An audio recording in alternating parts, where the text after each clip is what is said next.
Class 10 ABTA test paper 2025 geography 300 পেজের প্রশ্নের সেটটি আমরা এই ভিডিওতে করব। তাহলে আমরা স্টার্ট করি।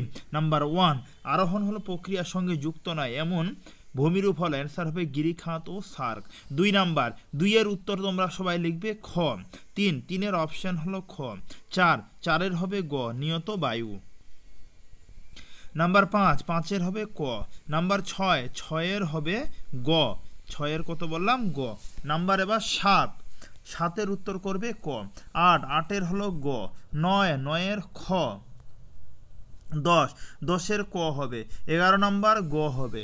নাম্বার 12 হবে ক। 13 নাম্বার হবে গ। 14 নাম্বার হবে খ।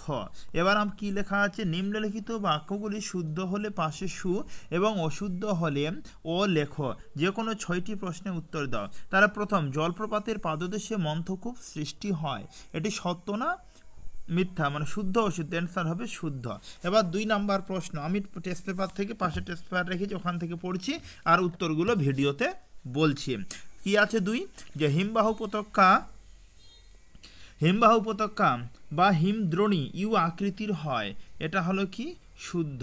এবার নাম্বার 2, 1, 3 প্রশ্ন লেখা আছে ট্রপোস্ফিয়ারে ওজোন গ্যাসের সর্বাধিক সঞ্চয় লক্ষ্য করা যায়, অশুদ্ধ।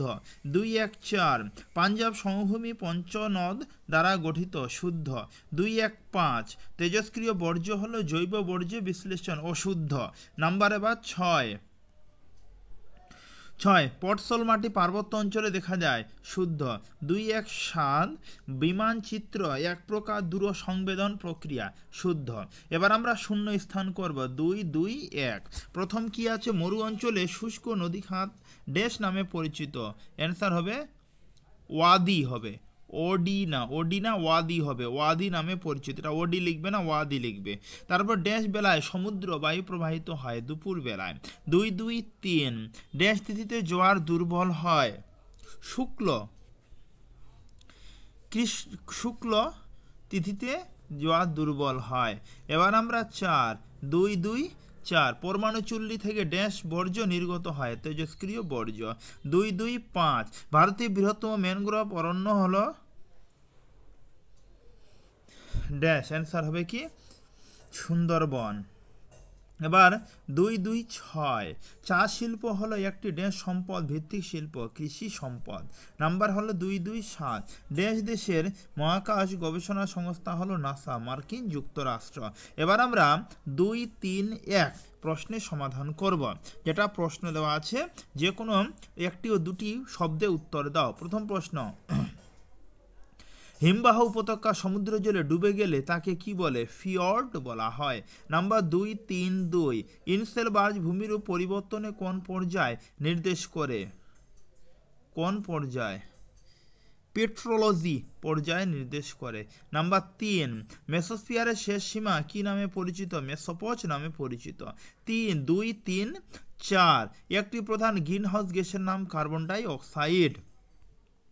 এবার 2, 3, 5 হলো পৃথিবীর বৃহত্তম মগ্নচড়া কোনটি, মগ্নচড়া হলো Atlantic ridge, mid Atlantic ridge. এবার 2, 3, 6 এখানে কি লেখা আছে, 3, 3, 5 3 হবে না, কিন্তু এটা 2, 3, 5 হবে। এটা তো 2, 3, 5 হবে, ক্লিয়ার, এটা 3 হবে না, এগুলো সব 2 এর। তারপরে প্রশ্ন দেওয়া আছে 6 নাম্বার, ভারতের উচ্চতম মালভূমির নাম কি, লাদাখ মালভূমি। 2, 3, 7 কি লেখা আছে, ভারতীয় কোন অরণ্যে সিংহ পাওয়া যায়, গির অরণ্যে। এবার 2, 3, 8 বলেছে ভারতে ইসরো এর সদর দপ্তর কোথায় অবস্থিত, বেঙ্গালুরু, কর্ণাটক রাজ্যে অবস্থিত। এবার আমরা ছকটা করব, বাম দিক আর ডান দিক। তাহলে প্রথম যেটা আছে যে 2, 4, 1 আরোহণ ও অবরোহণ, এটার উত্তর হবে পর্যায়ন, ক্লিয়ার, কি হবে পর্যায়ন, সরাসরি আমরা উত্তরগুলো লিখেছি। তারপরে 2, 4, 2 এটা আছে বিজ্ঞান নগরী, এটা হবে বেঙ্গালুরু। এবার 2, 4, 3 ইস্পাত শিল্প, এটা হবে ভিলাই। তারপর 2, 4, 4 ধান গবেষণাগার, কটক। এবার আমরা 3 1 নম্বর প্রশ্নের সমাধান করব। 3 1 নম্বর প্রশ্ন বলছে জলচক্র বলতে কি বোঝো, অ্যান্সার জলচক্র হলো পৃথিবীর পরিবেশে জল চলাচলের একটি প্রাকৃতিক প্রক্রিয়া। অর্থাৎ পৃথিবীতে জলচক্র হলো যে বৃষ্টি থেকে জলীয় বাষ্প থেকে আবার মেঘ থেকে আবার বৃষ্টি, এই ধাপটাকে বলা হয়। যেমন হলো বাষ্পীভবনের মাধ্যমে হয়। 2 নম্বর কন্ডেনসেশন। আচ্ছা, 2-3-1 অথবা লয়ের সমভূমি কিভাবে সৃষ্টি হয়? অ্যান্সার, লয়ের সমভূমি হলো একটি প্রাকৃতিক ভূমিরূপ যা বায়ু দ্বারা বহন করা সূক্ষ্ম বালির কণার জমাটবদ্ধ হওয়ার মাধ্যমে সৃষ্টি হয়। এবার 3-2 প্রশ্ন, ট্রপোস্ফিয়ারকে ক্ষুদ্রমণ্ডল কেন বলা হয়? অ্যান্সার, ট্রপোস্ফিয়ারকে ক্ষুদ্রমণ্ডল বলে কারণ নাম্বার 1 বলার কারণগুলি হলো বায়ুর মিশ্রণ, নাম্বার 2 তাপমাত্রার পরিবর্তন, নাম্বার 3 বাতাসের প্রবাহ। পয়েন্ট করে লেখা হয়েছে, তোমরা দেখে লিখে নাও।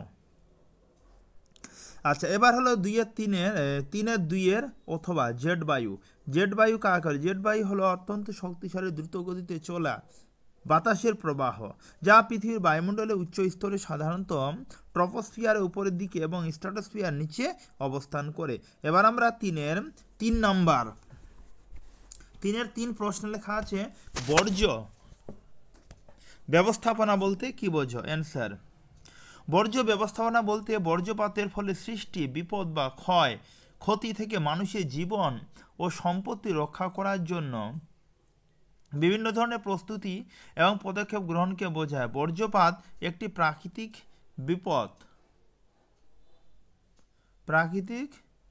বিপদ যা অত্যন্ত বিপজ্জনক হতে পারে। বর্জ্য ব্যবস্থাপনা বলতে কি বোঝায়? বর্জ্য ব্যবস্থাপনা বলতে কি বোঝায়? এটা উত্তর সবটাই ভুল লিখেছে আমার ছাত্র, সব একদম ভুল লিখেছে। বর্জ্য ব্যবস্থাপনা কাকে বলে আমি বলছি। আমাদের অপ্রয়োজনীয় যে সমস্ত জিনিস পদার্থ আমরা ফেলে দিই, যে নির্দিষ্ট জায়গায় আমরা ফেলে দিই, সেই নির্দিষ্ট জায়গাটাকে বলা হবে বর্জ্য ব্যবস্থাপনা। এবার 3 অথবা তেজস্ক্রিয় বর্জ্য কি?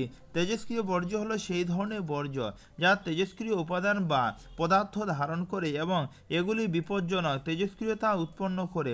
এটি সাধারণত পরমাণুচুল্লি পারমাণবিক অস্ত্র উৎপাদন থেকে তৈরি হয়। গঙ্গা অ্যাকশন প্ল্যান কি? অ্যান্সার, গঙ্গা অ্যাকশন প্ল্যান একটি পরিবেশ রক্ষার প্রকল্প যা ভারতের অন্যতম প্রধান নদী গঙ্গার দূষণ নিয়ন্ত্রণের জন্য 1985 সালে চালু করা হয়।